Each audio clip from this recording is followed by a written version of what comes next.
Hey, what's up guys? This is Cam for TalkAndroid.com. The end of the year is upon us and we are firmly entrenched in Note 8 and iPhone 10 territory. But that also means that most of the other really big Android flagship devices have been out for a little while now. So, considering the higher price tag of the iPhone 10 and the Note 8, how does the comparatively modestly priced OnePlus 5 hold up? Especially since it's been out for like 4 months now. Well, why don't we take a look? This is a look at the OnePlus 5 4 months later. Has it been 4 months?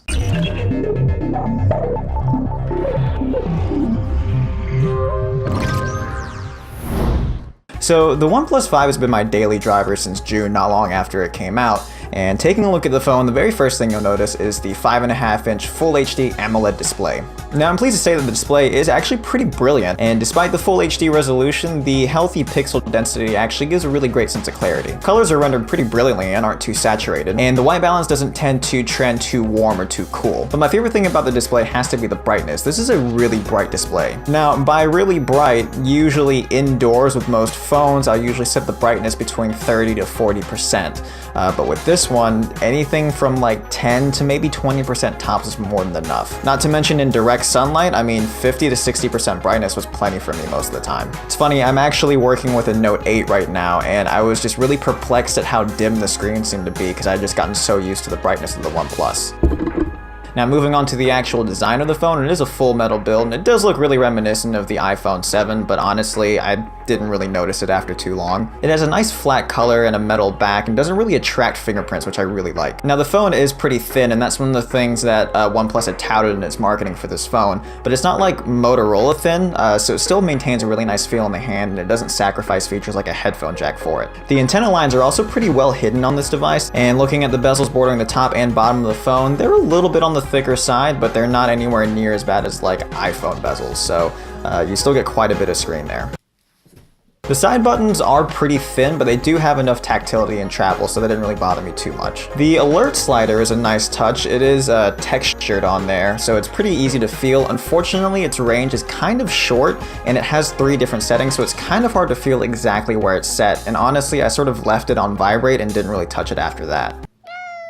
The fingerprint scanner was being touted as having a 0.2-second response time by OnePlus upon the phone's release, and I have to say that overall it seems to live up to that claim. It is a really responsive fingerprint scanner, and I didn't even really get a whole lot of missed reads even when my thumb was greasy or wet. As far as placement goes, it is reasonably placed right along the middle on the bottom bezel there, and it is really easy to feel. It has a distinct feel beneath the thumb, and it is pretty well recessed into the phone. As you probably know by now, one of my biggest pet peeves with fingerprint scanners is when it's too flush with the phone and you can't actually feel it, or if its placement is nonsensical entirely, like the Note 8 or the S8. Battery life is on par with other flagship offerings, and with a 3300 milliamp hour battery, it does hold up really well. I'm typically able to pull between like 10 to 14 hours of use on single charge, with the exception of a couple of instances where the Bluetooth seemed to be eating up the battery inexplicably, but it was sort of an isolated incident. I'm not really sure why that happened. This phone does come with a dash charger, and it does work stupidly fast, so that's really nice.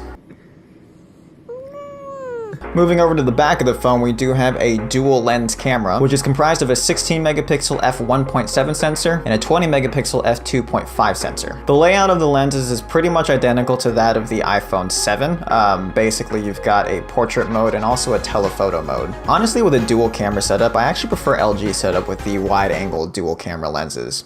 Dual lens cameras. I'm tired. Anyways, as far as the actual quality of the camera goes, it does render details pretty nicely.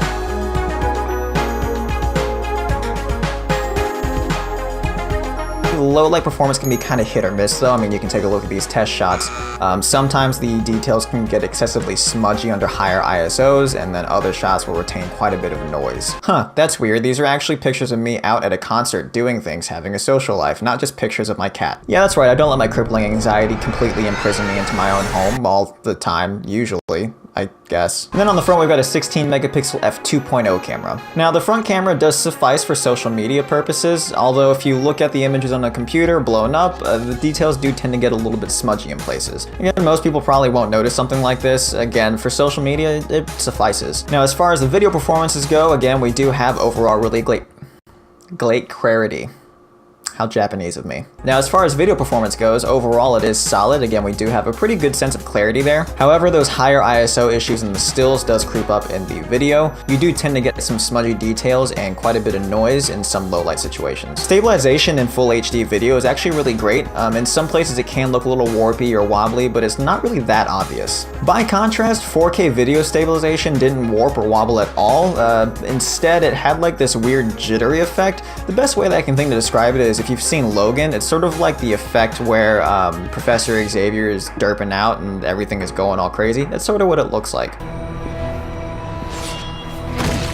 This is particularly exaggerated in lower light settings as well. Taking a look at the software, we are running Android 7.1 with Oxygen OS, and this is my first encounter with Oxygen OS, and it's always been talked about as being ultra light and really customizable. And what I found is, yes, it certainly is really light, and the UI actually looks really solid. It's not visually obnoxious or functionally incoherent like a lot of the other UIs tend to be, and the icons that come packaged in the UI actually look really great. They're not overly cartoonish or anything like that. Now, a lot of this does come down to personal preference, but yeah, as far as what I was seeing, I actually liked it. Mostly as a habit, I did go back to my typical Nova launcher setup with the transparent icons, but yeah, I think a lot of people would enjoy this UI compared to some of the other offerings. Now, customizability was an interesting one for me. I was expecting the actual launcher itself to be highly customizable, similar to what you get with like Nova Launcher, although in my usage I found that that wasn't necessarily the case. You can't overlap widgets and make custom folder icons, so that was a little bit disappointing. But where the customizability does come into play is with a lot of the functions. For example, on the lock screen, you can actually set a bunch of different gesture controls. So let's say, for example, while the screen is off, you draw the shape of an M, and you can actually assign that gesture to something like the music app, which is exactly what I did.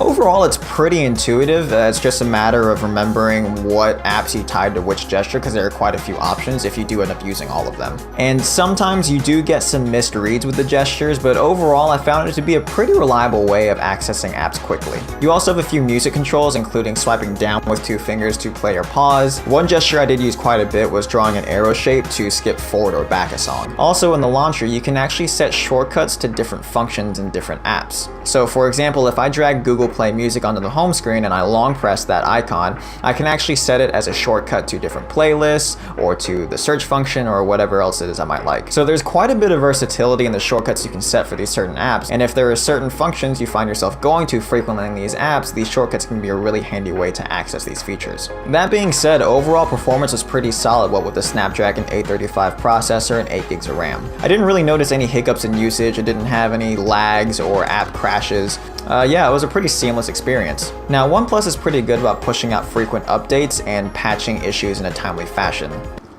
no matter how glaring those issues might be.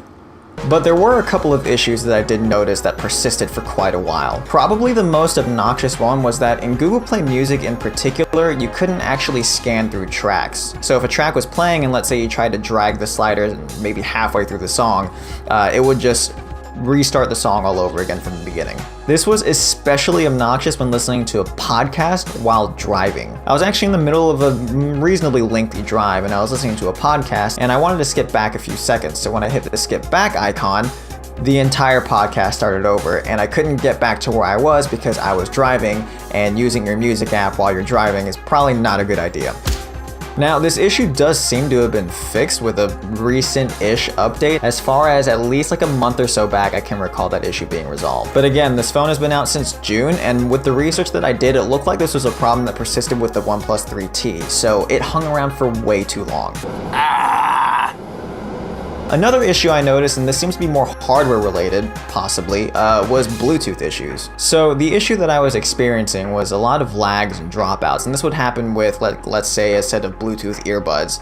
So I'd have the earbuds in my ears, and I would put the phone in my back right pocket, and as soon as I did that, I would get dropouts, and the music would try to catch up with itself, and it would lag, and it was just awful. I would chalk this up just to the interference of my fat body But with these same Bluetooth devices paired with my other phones like the S7 Edge or the Note 8 or whatever else it might be that I have laying around, I didn't experience that issue. The problem only persisted with the OnePlus. Again, I'm not sure if this is down to a software issue or a hardware issue, or if many other people have been experiencing this. The research that I did, especially trolling through OnePlus's forums, didn't really turn up anything that resourceful. This isn't really a game-breaking flaw, but it is a really big nuisance, especially if you use Bluetooth headsets quite a bit like I do. 12 pack of slushies. 12 pack. So where does all of this leave us with the OnePlus? I mean, this is OnePlus's highest priced device to date, which granted the OnePlus 5 was cheaper than the S8 and S8 Plus at launch, but you can't help but notice that OnePlus is steadily creeping up on their prices. Not only that, but the OnePlus 5 seems to be steeped in some extensive controversy, I guess you could say,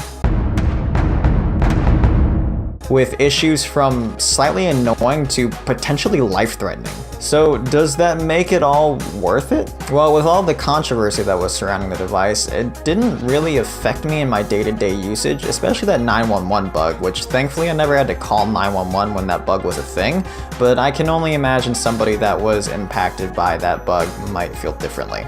But like I said, overall in my usage, it didn't really hamper my experience with the device. So that leaves us with this kind of no-frills design and a minimal but functional UI that results in a device that's straight to the point, but at the cost of some missing features which are becoming more commonplace now, like wireless charging and waterproofing. But it has gotten more stable with each software update, so I guess it's all up from here. Like I said, overall I've really enjoyed this phone, and it'll continue to be my daily driver in the days to come. And again, if you're looking for a no-frills device that goes straight to the point and performs well, then the OnePlus 5 is a pretty attractive choice, especially when you consider its price versus that of the iPhone 10 and the Note 8.